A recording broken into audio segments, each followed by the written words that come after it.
এই বিচারহীনতার কারণে একটার পর একটা ঘটে যাচ্ছে। কোথায়? তার পাশাপাশি হ্যাঁ, রেকর্ড আছে। আমাদের সমাজে অপসংস্কৃতির যে সয়লাভ,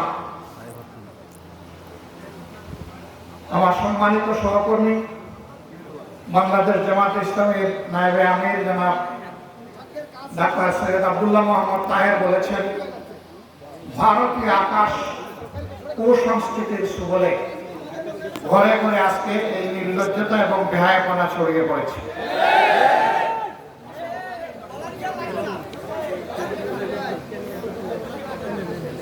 এই ভলান্টিয়ার ভাইরা দুই একটা ছবি দিলে বাধা দিবেন না, মানুষকে এখানে আসতে দেন। আপনারা বসে যান, আর ভলান্টিয়ারই লাগবে না, এখন আপনারা বসে যান। আলহামদুলিল্লাহ, ঘরে ঘরে আজকে অপসংস্কৃতি এবং নির্লজ্জতা ছড়িয়ে পড়েছে।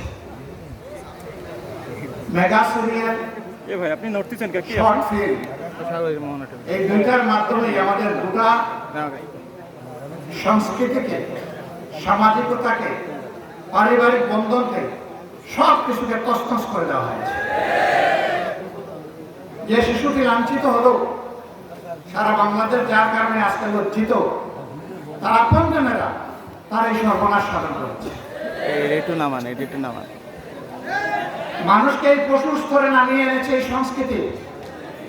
এই সংস্কৃতি আভ্যন্তরীণ হোক, আঞ্চলিক হোক, আন্তর্জাতিক হোক, এই নোংরা সংস্কৃতি বন্ধ হোক, এটা আমরা চাই। 2 নম্বর, আমার ক্যামেরার সামনে চলে সাজা হচ্ছে মৃত্যুদণ্ড, কিন্তু আজ পর্যন্ত কয়টা মৃত্যুদণ্ড এই দেশবাসী দেখেছে? আপনি তো আমার ক্যামেরার পাশ চলে দণ্ড দিতে গিয়ে প্রধান আসামিকে এইভাবে রাখেন, আসামিকে অনেক সময় ফাঁসি দিয়ে দেয়। কিন্তু যদি কোরআনের আইন ক্যামেরা পাশ যায় না জন্য ভাই, তাহলে অবশ্যই শতবার ন্যায় বিচার নিশ্চিত হবে। ন্যায় বিচারের নামেও কারো উপরে জুলুম হবে না, আবার জালিমও এখান থেকে রেহাই পাবে না। এই জন্যই আমাদের লড়াই।